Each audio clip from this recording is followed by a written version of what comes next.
آپ کہیں کہ عورتوں کو اگر ہم گھر میں بٹھائیں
یہ ہے 3 پردے ہیں مسلمان عورت کے،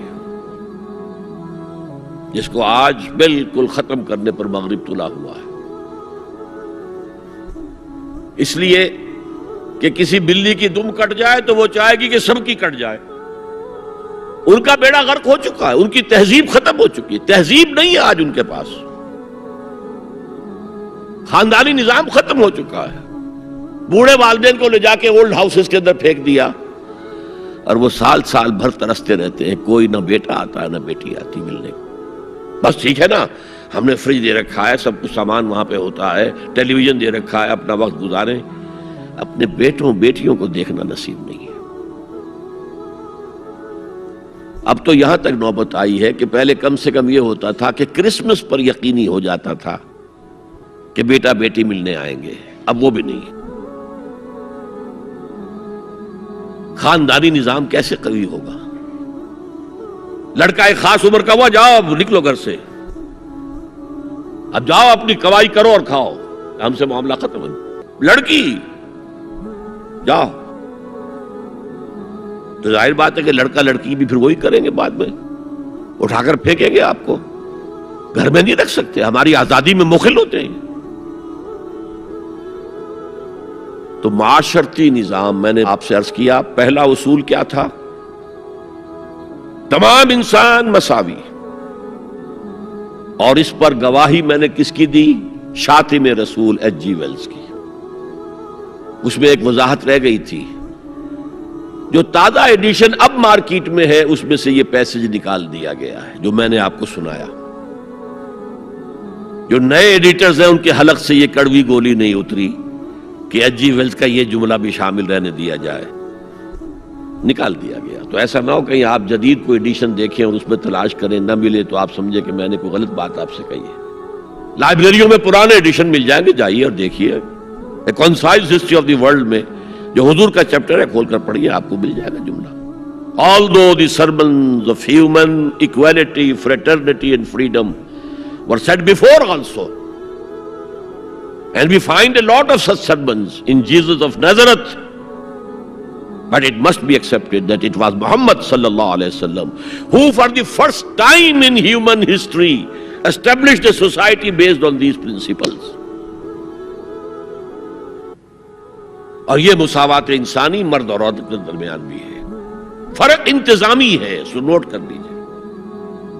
ایک دفتر میں ایک افسر ہے، ایک کلرک ہے، ایک چپراسی ہے، بحیثیت انسان برابر ہے۔ اس انتظامی سٹرکچر میں تو برابر نہیں ہے۔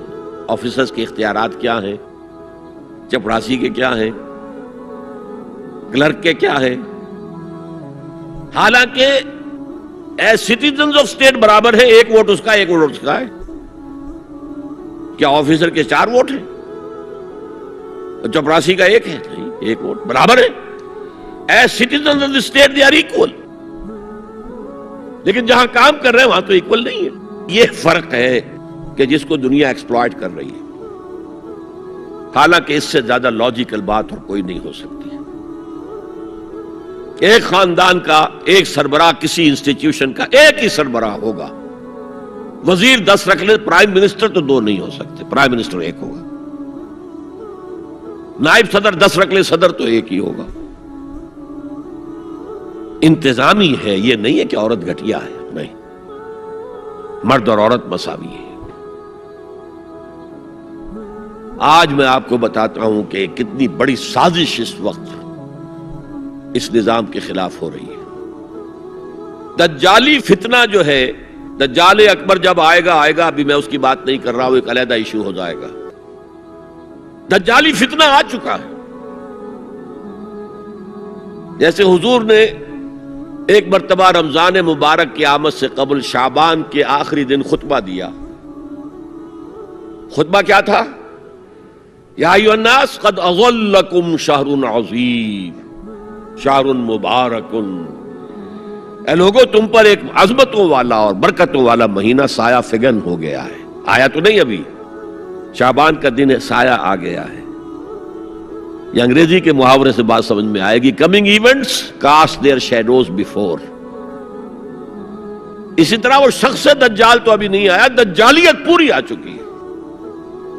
اور میں اس کا ذکر کر چکا ہوں لاہور میں ایک تقریر میں، 3 لحاف، جیسے ملیریا کا جب حملہ ہوتا تھا، اب تو بہت کم ہو گیا ملیریا، تو جو سردی چڑھتی تھی، کپ کپی ہوتی تھی، ایک رضائی ڈال دیجئے، دوسری ڈال دیجئے، تیسری ڈال دیجئے، تو 3 رضائیاں یا 3 لحاف گلوب کے گرد لپٹ گئے، دجالیت کے 3 شیڈز۔ سب سے اوپر سیکولرزم، سیاست سے، ریاست سے، سیاسی نظام سے، معاشرتی نظام سے، عدالتی نظام سے، قانون سازی سے کسی مذہب کا کوئی تعلق نہیں۔ آج پوری دنیا میں سیکولرزم ہے، تمام مسلمان ممالک میں سیکولرزم ہے۔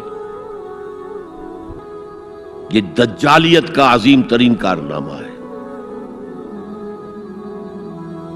بات لمبی نہ ہو تو میں صرف عرض کر دوں، یہ یہودیوں کی ایجاد ہے۔ یہودیوں نے امریکہ کا $1 بل، $1 کا نوٹ جو ہے ڈیزائن کیا ہے۔ بینکرز تو وہی تھے نا، اور آج بھی اصل طاقت بینکرز کے پاس ہے۔ امریکی حکومت $1 کی جو ہے ٹریلینز آف ڈالرز کی مقروض ہے بینکوں کی، اور بینک یہودیوں کے۔ اس آپ نے کبھی دیکھا ہو $1 بل، احرام مصر کی تصویر بنی ہوئی؟ کیا تعلق ہے امریکہ کا احرام مصر سے؟ اوپر ایک آنکھ بنی ہوئی ہے دجال کی، وہ ایک آنکھ کانی۔ نیچے کیا لکھا ہے؟ آرڈس نووس سیکولورم، نیو سیکولر آرڈر ہم نے قائم کرنا ہے دنیا میں۔ یہ 1776 کی بات ہے، اور 1991 میں پہلی مرتبہ صدر بش کی زبان سے الفاظ نکلے تھے، اس کے باپ کی زبان سے، جو موجودہ بش ہے، بش سینئر نے۔ اب دنیا میں نیو ورلڈ آرڈر قائم ہوگا۔ اصل میں وہ کس کا خیال ہے؟ یہود کا ہے۔ This new world order is going to be Jew world order۔ اور جو ہے بالکل ایک مائنورٹی، مائنیوٹ مائنورٹی، کل دنیا میں 1 کروڑ یا 1.25 کروڑ یا 1.30 کروڑ 13 ملین بس۔ تو اگر مذہب اور ریاست کا کوئی تعلق ہو تو ان کی کیا حیثیت ہے؟ اور جب مذہب ایک طرف رکھ دیا گیا تو برابر کے شہری ہے۔ یہ سیکولرزم اس لیے یہودیوں کی ایجاد ہے۔ پوپ کے خلاف بغاوت کروانے والے یہودی ہیں، پروٹیسٹنٹ مذہب پیدا کرنے والے یہودی ہیں، سود کی اجازت لینے والے یہودی ہیں۔ ورنہ جب تک پوپ کا اقتدار تھا یورپ میں، ہر طرح کا سود حرام تھا، یوزری بھی اور کمرشل انٹرسٹ بھی، دونوں حرام تھے۔ یہ لیا گیا ہے اجازت کیلوین کے ذریعے سے کتاب لکھوا کر، اور انگلستان نے پہلا ملک جو ہے جس نے بغاوت کی پوپ کے خلاف، وہ انگلستان تھا۔ چرچ آف انگلینڈ علیحدہ ہو گیا، پوپ سے اس کا کوئی تعلق نہیں، پروٹیسٹنٹ ملک بن گیا۔ پہلا بینک آف انگلینڈ پہلا ہے جو قائم ہوا ہے۔ اور شاید میں نے آپ کو بتایا تھا کہ علامہ اقبال 1905 سے 1908 3 برس صرف رہے ہیں انگلستان میں اور جرمنی میں، اور اپنی ڈاکٹریٹ بھی کر رہے تھے اور بیرسٹریٹ اطلاع بھی ہو رہا تھا، لیکن ساتھ ہی ان کا مشاہدہ اتنا گہرا تھا کہ انہوں نے دیکھ لیا تھا کہ فرنگ کی رگے جاں پنجے یہود میں، اور اس وقت فرنگ کا امام کون تھا؟ برطانیہ۔ اب فرنگ کا امام کون ہے؟ امریکہ، اور اس کی رگے جاں ایک پنجے یہود میں ہے۔ امریکہ کا کوئی صدر ہل نہیں سکتا۔ تو نمبر 1 تو سیکولرزم ایک لحاف ہے، نمبر 2 سود، جوا، منشیات کی ٹریڈ، اور سیکس کو ایکسپلائٹ کر۔ ہر اشتہار میں عورت ہے۔ اللہ کے بندو سوچو یہ کیا ہو رہا ہے؟ عورت کی فوٹو کے بغیر موٹر سائیکل نہیں ہوگی، وہ بھی بیٹھے نظر آئے گی عورت۔ کوئی شے کسی شے کا اشتہار عورت ہوگی۔ عورت بک رہی ہے، بکری کا ذریعہ بن رہی ہے۔ وہ انٹرسٹ، جوا، فحاشی اور اس کی بنا پر آمدنی، اس سب کا لحاف ہے جو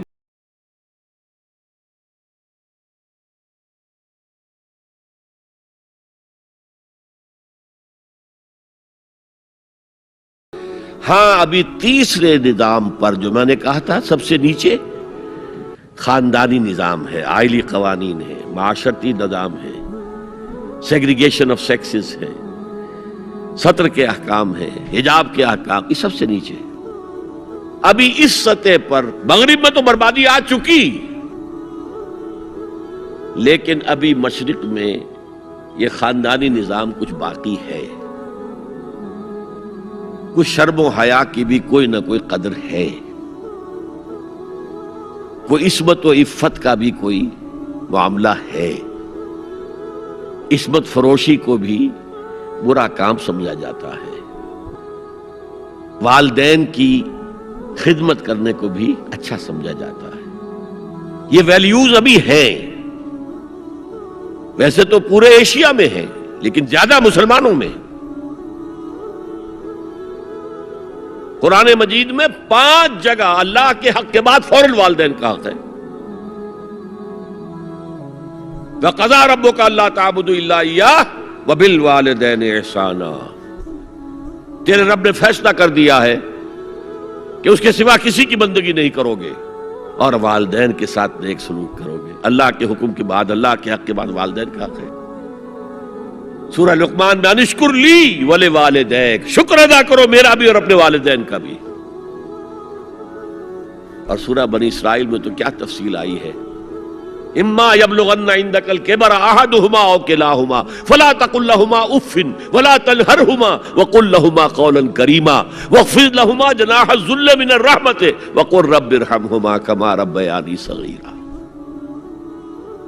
اگر تمہارے والدین میں سے ایک یا دونوں تمہارے پاس بڑھاپے کی عمر کو پہنچ ہی جائیں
بیوی کے حقوق کم ہیں، شوہر کے زیادہ ہیں. الرجال قوامون علی النساء، سیدھی سیدھی بات ہے اور ہمیں ڈٹ کر کہنا چاہیے. اس سے زیادہ معقول بات کوئی نہیں ہے. کسی ادارے کے 2 سربراہ برابر کے اختیارات والے نہیں ہو سکتے، لیکن اخلاقی طور پر جو ماں کا حصہ ہے، باپ کا حصہ اس سے 1/3 ہے. قرآن مجید میں آیا ہے نا، حملتہ امہ وہنا علی وہن وفصالہ فی عامین ان اشکر لی ولوالدیک. اسے اٹھائے رکھا اس کی ماں نے اپنے پیٹ میں، کمزوری پر کمزوری جھیل. کمزوری تو ہو رہی ہے، اس کا خون چوس رہا ہے اندر، جونک جو ہے وہ چوس رہی ہے خون اس کا. اور سب ماؤں کو تو اتنی نرشمنٹ موجود نہیں ہوتی کہ آپ پریگننسی میں اس کے لیے ضروری نرشمنٹ فراہم کر دیں. وہنن علی وہن، کمزوری پر کمزوری جھیل کر بھی اپنے پیٹ میں اٹھائے رکھا. وفصالہ فی عامین، اور پھر دودھ چھڑانا ہوا 2 سالوں میں. وہ جونک جو ہے وہ پھر اس کی چھاتیوں سے چپٹ گئی. لہذا اس کا حق 3 گنا زیادہ ہے باپ سے. ایک صحابی حضور سے پوچھتے ہیں، حضور میرے حسن سلوک کا اولین مستحق کون ہے؟ فرمایا تمہاری والدہ. پھر پوچھا ان کے بعد کون؟ پھر کہا تمہاری والدہ. پھر پوچھا ان کے بعد کون؟ پھر کہا تمہاری والدہ. پھر پوچھا ان کے بعد کون؟ تو کہا تمہارے والد. 3 درجے. اور یہ جو فرمایا الجنت تحت اقدام الامہات، جنت تو ماؤں کے قدموں تلے ہے، یہ باپ کے بارے میں تو نہیں فرمایا. یہ ہے ایکویشن، بیلنس. اسلام قسط کی بات کرتا ہے، انصاف کی بات نہیں کرتا. انصاف تو یہ کہ آدھی روٹی ادھر دے دو آدھی ادھر دے دو، انصاف ہے، یہ اچھی چیز ہے. یہ قسط یہ ہے کہ بوجھ اٹھانا ہے تو جو زیادہ قوی ہے اس کو زیادہ بوجھ دو اٹھائے، اور جو کمزور ہے اسے کم بوجھ دو. یہ قسط ہے.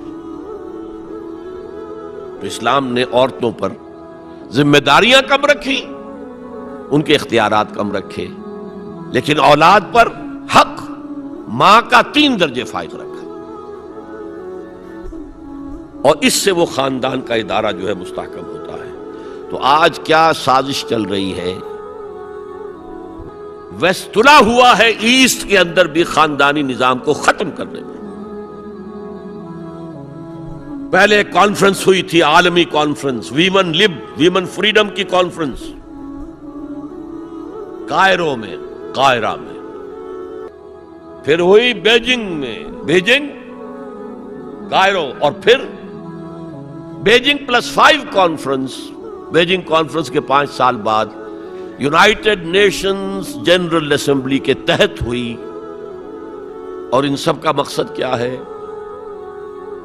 پروسٹیٹیوشن کو ایک باعزت پیشہ سمجھا جائے. یہ بھی محنت ہے نا. ایک مزدور اپنے جسمانی مسکولر طاقت استعمال کر رہا ہے، ویج لے رہا ہے. ایک عورت اپنے جن سے اس کو استعمال کر رہی ہے، لے رہی ہے. اب اس کا نام پتہ کیا رکھا گیا؟ Sex worker. سیکس ورکرز بالکل برابر ہوں گے، باعزت ہوں گے ان کی. کوئی آپ یہ نہیں کہہ سکتے کہ غلط کام کرے. ہومو سیکسولیٹی کو بھی ایک نارمل ایٹیٹیوڈ قرار دیا جائے، یہ اب نارمل نہیں ہے. آپ کو معلوم ہے امریکہ میں، سویڈن میں تو بہت پہلے سے تھا، برطانیہ میں تھا، ہومو سیکسول میرجز. 2 مردوں کی شادیاں ہو رہی ہیں، ان میں سے ایک شوہر ہے اور ایک بیوی ہے، اور رجسٹر ہو رہی ہے شادی، رجسٹر. اب امریکہ میں بھی شروع ہو چکی ہے، کئی سٹیٹس میں. کیلیفورنیا سے شروع ہوئی ہے، جو ہالی ووڈ اس کا گھر ہے. نمبر 3، طلاق اور وراثت میں مرد اور عورت برابر ہونے چاہیے.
تیسرا معاشرتی اور سماجی نظام کا معاملہ ہے کہ جو اس وقت ان کا ٹارگٹ ہے. اسی لیے میں نے اسے اپنی آج کی پوری گفتگو کا عنوان بنایا. سمجھیں کیا خطرات آ رہے ہیں، اپنی قدروں کی طرف پلٹیں. اس دور میں سب مٹ جائیں گے، ہاں باقی وہ رہ جائے گا جو قائم اپنی راہ پہ ہے اور پکا اپنی ہٹ کا ہے. ہمارے لیے اسوہ ازواج مطہرات ہیں، ہماری خواتین کے لیے ان کا اختیار کیا جائے، ان کا نقش قدم پہ چلا جائے اور پورے سماجی نظام کو، پورے معاشرتی نظام کو ان اقدار پر اٹھایا جائے کہ جو قرآن مجید نے ہمیں دی ہیں. یہی ہمارے لیے نجات کی راہ ہے. اقول قولی ھذا واستغفر اللہ لی ولکم ولسائر المسلمین والمسلمات. محترم خواتین و حضرات، اب حاضرین وقفہ سوالات ہوگے.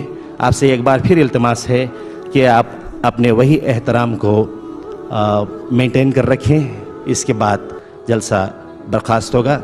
ایک سوال یہ آیا ہے کہ ڈاکٹر صاحب کی خدمت میں، how did Muslim women assist during Islamic Beatles? وہاں پہ بھی وہ سیگریگیشن تو رہتی تھی. خواتین کا جاب علیحدہ تھا، کھانے تیار کرنا ان کے کیمپ علیحدہ ہوتے تھے، اور یہ ہے کہ ہاں مریضوں کی دیکھ بھال یہ وہ کرتی تھی، لیکن یہ کہ اپنی باڈی کو اچھی طرح کور کر کے. دوسرا سوال یہ ہے کہ کیا نکاح اور ولیمہ ایک ہی دن میں جائز ہے؟ تفصیل سے جواب دیں. جی میرے نزدیک جائز ہے. میں نے پچھلے دنوں اس کی تحقیق کی تھی تو اس کا عین نکاح کے وقت بھی جائز ہے، اور میرے علم کی حد تک سعودی عرب میں آج کل یہی ہو رہا ہے کہ نکاح کے وقت ہی ایک دعوت ہوتی ہے، لیکن وہ دعوت جو ہے ہوتی تو ہے اس گھر میں جہاں نکاح ہو رہا ہے، لڑکی والا گھر، اس کا سارا خرچہ لڑکے والے برداشت کرتے ہیں. تو اس طرح اس کو ولیمۃ العرس کہتے ہیں. یہ ہو سکتا ہے، اگرچہ ہمارے ہاں جو روایت زیادہ ہے وہ یہی ہے کہ کم سے کم شوہر اور بیوی کی ایک ملاقات جو ہے تخلیہ میں ہو جائے، اس کے بعد ولیمہ. لیکن یہ کہ میں نے تحقیق کیا ہے تو معلوم ہوا کہ نہیں جائز ہے.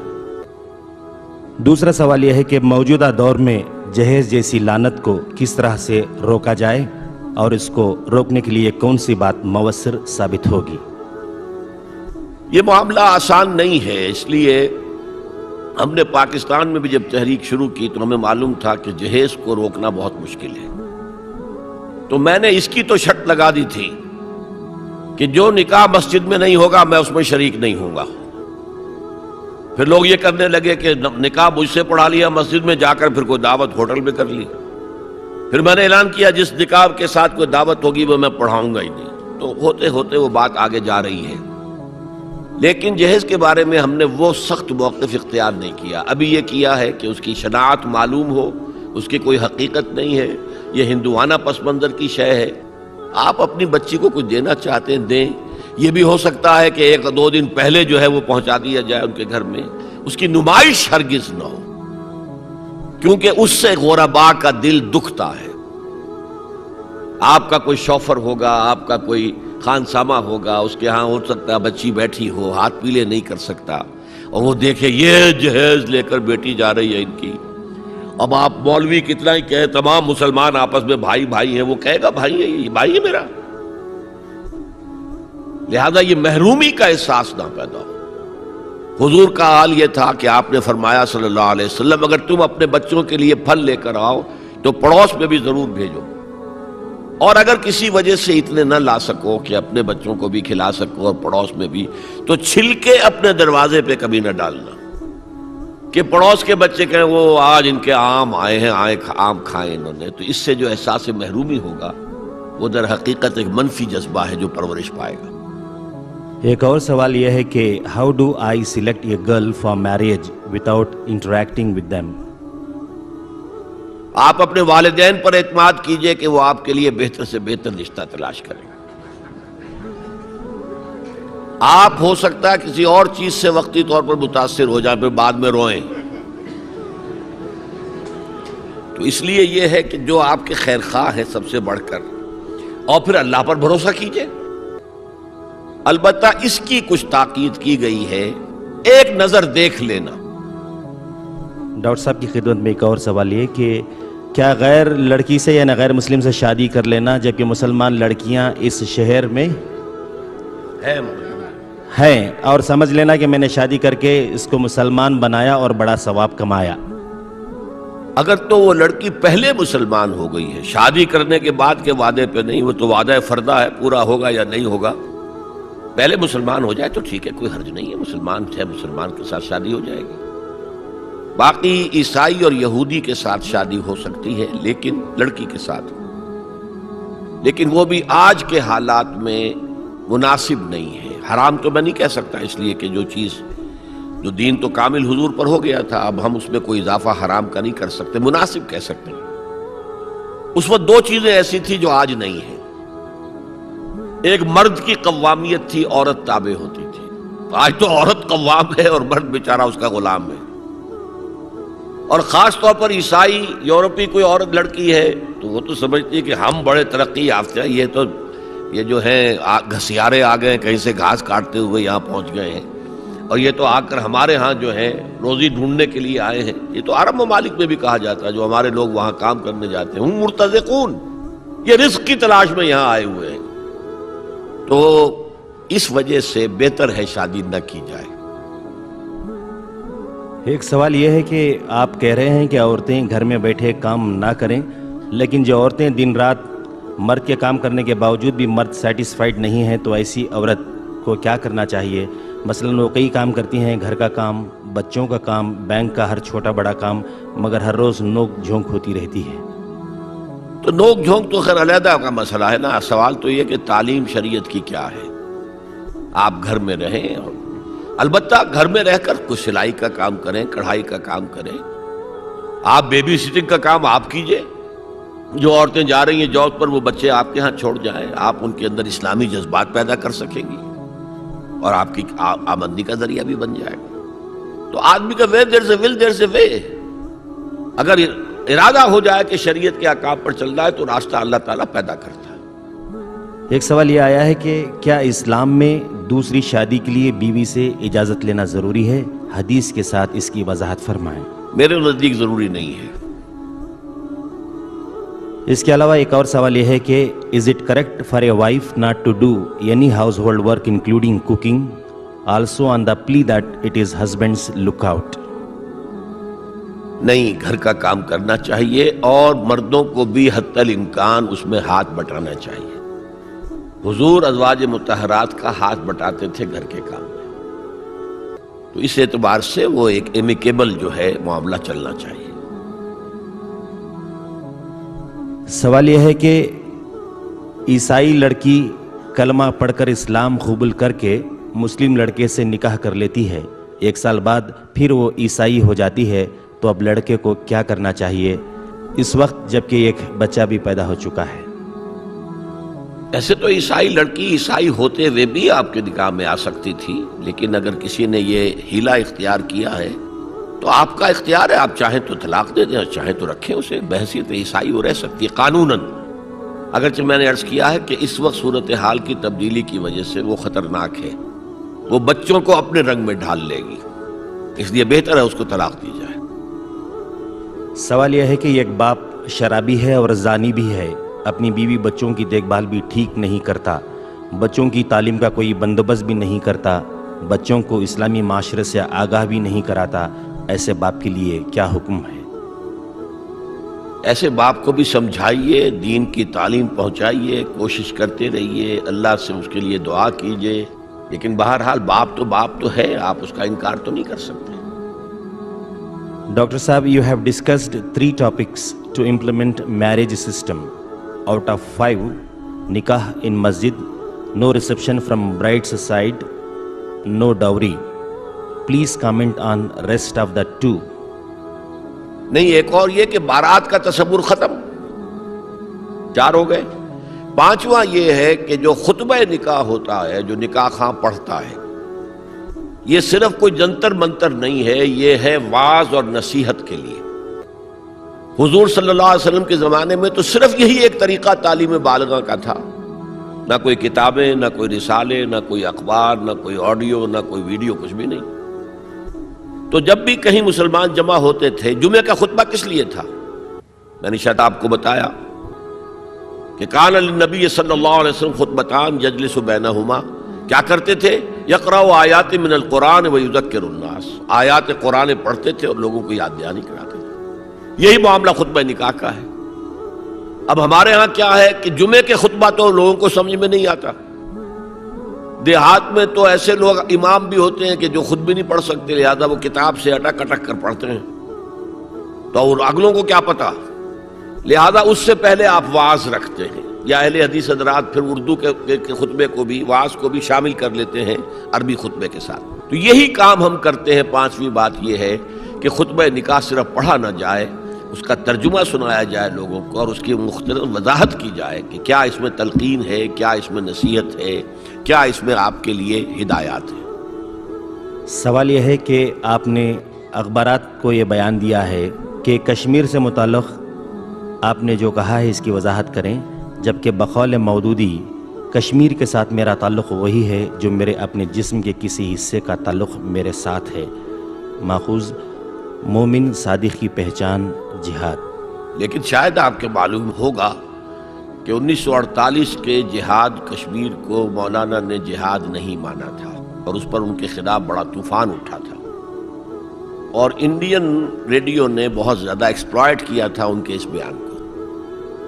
تو میں نے بھی اصل میں جو کہا ہے وہ کہ جہاد فی سبیل اللہ نہیں مانتا۔ اصل میں معاملہ کیا ہے؟ ایک جہاد ہے فی سبیل الحریت، آزادی کے حصول کے لیے، سیلف ڈٹرمنیشن کے حصول کے لیے جہاد، اور اس میں بھی میں بہتر یہ سمجھتا ہوں کہ اگر کشمیری اس طرح کا جہاد کرنا چاہیں تو پیسفل ذرائع سے کریں۔ اگر 1,00,000 آدمیوں کا جلوس نکلے اور اس کے اوپر جو ہے فائرنگ ہو، 100 آدمی مر جائے، پوری دنیا میں تہلکہ مچ جائے گا۔ انہیں سیاسی اعتبار سے جدوجہد کرنی چاہیے تھی۔ مجھے آپ حضرات کو زیادہ یاد ہوگا کہ اندرا گاندھی نے 2 منسٹریز کو ایک دم جو ہے برخاست کیا تھا، ایک آندھرا پردیش کی، وہ جو رام کا کردار ادا کرتا تھا ایکٹر، کیا نام تھا اس کا، این ٹی راما راؤ، اور ایک فاروق عبداللہ کی کشمیر کی۔ یہاں سے 2,00,000 آدمی جا کر اور منسٹر ہاؤس کا گھیراؤ کر کے بیٹھ گئے کہ تم کون ہوتی ہو؟ ہمارا الیکٹڈ وزیر اعلیٰ ہے، وہ نہیں اٹھیں گے یہاں سے جب تک کہ اپنا حکم واپس نہیں لیتی۔ انہیں واپس لینا پڑا، اور کشمیر سے اب اس کا ڈاکٹر فاروق عبداللہ کا بہنوئی آ کر بیٹھ گیا، جی میں حاضر ہوں جو حکم دے، کوئی ایجیٹیشن نہیں ہوا۔ یہ فرق ہے۔ آپ آرگنائز ہوں، آرگنائز کر کے ایک پیسفل انداز میں اپنا مطالبہ سامنے رکھیں، اور اگر اس میں پھر اگر گولیاں چلیں، اب کہتے ہیں 70,000 جو ہیں وہ شہید ہو گئے ہیں، مارے گئے ہیں، یہ ہوا ہے، اتنی عورتیں جو ہیں ان کی عصمتیں لوٹی ہیں، اتنے گھر جلے ہیں، اتنی دکانیں جلی ہیں۔ اگر پیسفل طریقے سے اس کا 10واں حصہ بھی قربانی دیتے تو اپنا مقصد حاصل کر سکتے تھے۔ ایک سوال یہ کہ نماز میں خشوع و خضوع کو کس طرح قائم کیا جائے، اور خشوع و خضوع سے صحیح مراد کیا ہے؟ خشوع و خضوع، خشع کہتے ہیں جھکنے کو، اور خضع کہتے ہیں دل کی نرمی کو۔ تو نماز جب ہم پڑھیں تو دل میں اللہ کی محبت ہو، اللہ کے سامنے حاضری کا احساس ہو، تو صرف جسم ہی نہ جھک رہا ہو، ہمارا پورا وجود اللہ کے سامنے جھکے۔ اور اس کے لیے ضروری کیا ہے؟ وہی بات، 100 باتوں کی ایک بات، ایمان کو گہرا کیجئے، تو نماز جو ہے وہ معراج المومنین بن جائے گی۔ حضور کی حدیث ہے الصلاۃ معراج المومنین۔ سوال یہ ہے کہ مغربیت کے اس فتنے کا جواب دینے کے لیے آج عالم اسلام میں ایک اتحاد کی ضرورت ہے، مگر افسوس کہ جو نہیں ہے، تو ایسے حالت میں کیا کیا جائے؟ ایسے حالت میں اصل میں عالم اسلام کے اتحاد کو تو ذہن سے آپ نکال دیجئے، یہ انہونی شے ہے، یہ نہیں ہوگی۔ جو کچھ ہو سکتا ہے وہ یہ ہے کہ کسی ایک ملک کے مسلمان اپنے ملک میں اسلامی نظام برپا کر دیں اور پھر دنیا کو دکھا سکے، come and see with your own eyes this is Islam. اسلام کو ریپرزینٹ کریں، اللہ اور اس کے رسول کی نمائندگی کریں۔ آؤ دیکھو یہاں پہ کوئی ریپریشن نہیں ہے، آؤ دیکھو یہاں مساوات ہے، آؤ دیکھو یہاں امن ہے، آؤ دیکھو یہاں کرائمز نہیں رہے، آؤ دیکھو یہاں پہ ہر شخص کی بنیادی ضروریات انڈر رائٹ کی گئی ہیں، سوشل سیکیورٹی کا یہ نظام ہے۔ یہ سارا کچھ اگر ہم دکھا سکیں گے دنیا کو تو یہ نظام پھر جنگل کی آگ کی طرح پھیلے گا، دنیا قبول کرے گی۔ دنیا تلاش میں ہے کہ اسے کوئی نظام عدل اجتماعی مل جائے۔ بادشاہت کے خلاف بغاوت ہوئی کس لیے؟ تاکہ انصاف ہونا چاہیے۔ یہ کیا ہے؟ یہ بادشاہ بنا بیٹھا ہوا ہے۔ فرینچ ریولوشن آیا، لیکن فرینچ ریولوشن سے صرف سیاست بدلی، معیشت تو نہیں بدلی، وہی سودی معیشت۔ اب وہ کارخانے دار انڈسٹریل ریولوشن کے بعد کیپیٹلسٹ جو ہے وہ حکمران ہو گیا۔ ڈیموکریسی، آج امریکہ کی ڈیموکریسی بھی ڈیموکریسی نہیں ہے۔ جس ڈیموکریسی کا خواب کبھی افلاطون نے دیکھا تھا ریپبلک نامی کتاب میں، اور کبھی پھر والٹیر اور روسو نے دیکھا تھا، وہ تو کہیں بھی نہیں ہے دنیا میں آج تک۔ It is the dictatorship of the capitalist in America۔ اس کے خلاف رد عمل ہوا کمیونزم کا، تو ایک پارٹی ڈکٹیٹرشپ قائم ہو گئی۔ یہ انسان کیوں دھکے کھا رہا ہے ادھر سے ادھر، ادھر سے ادھر، in search of a just social order? وہ ہمارے پاس ہے، لیکن ہم خزانے کا سانپ بنے بیٹھے ہوئے ہیں، نہ خود اس کے اختیار کرتے، نہ کسی کو اس کے قریب آنے دیتے۔ سوال یہ ہے کہ is it necessary for a lady to work only in schools and hospitals apart from the cottage industry? Where else can she work? سکولوں کے اندر پڑھائیں ٹھیک ہے، ہاسپٹل میں کام کریں ٹھیک ہے۔ جو میں نے کاٹیج انڈسٹری کا کہا، پھر میں نے کہا کہ آپ ایسے اسپیشل انڈسٹریل یونٹس بنائیں جہاں عورتیں کام کریں، عورتیں سپروائز کریں۔ Where there is a will, there is a way، راستہ نکل آئے گا۔ سوال یہ ہے کہ does Islam permit a woman to remain in parda, that is wearing hijab? Can she still go out and work? Where shall we work؟ اگر وہ جا کر مردوں کے دفتر میں بیٹھی ہے تو کیسے پردہ ہوگا وہاں؟ پردہ لے کر تو آپ دفتر میں تو داخل ہو گئی، اس کے بعد کیا ہوگا؟ تو یہ صرف کہنے کی باتیں ہیں۔ مخلوط جگہ پر عورت کو نہیں جانا ہے، سیدھی سیدھی بات۔ ایکسکلوسیو عورتوں کا ادارہ ہے، آپ جائیں کام کریں، عورتوں کا سکول ہے پڑھائیں، عورتوں کا کالج ہے پڑھائیں۔ اللہ کرے اسلامی ریاست ہو تو عورتوں کی یونیورسٹیاں علیحدہ ہوں۔ ایران میں اب یونیورسٹی بہت بڑی جو ہے تہران میں بنی ہے، فاطمہ الزہرا یونیورسٹی کے نام سے۔ عورتیں لڑکیاں پڑھتی ہیں، خواتین پڑھاتی ہیں، یونیورسٹی ہے بہت بڑی۔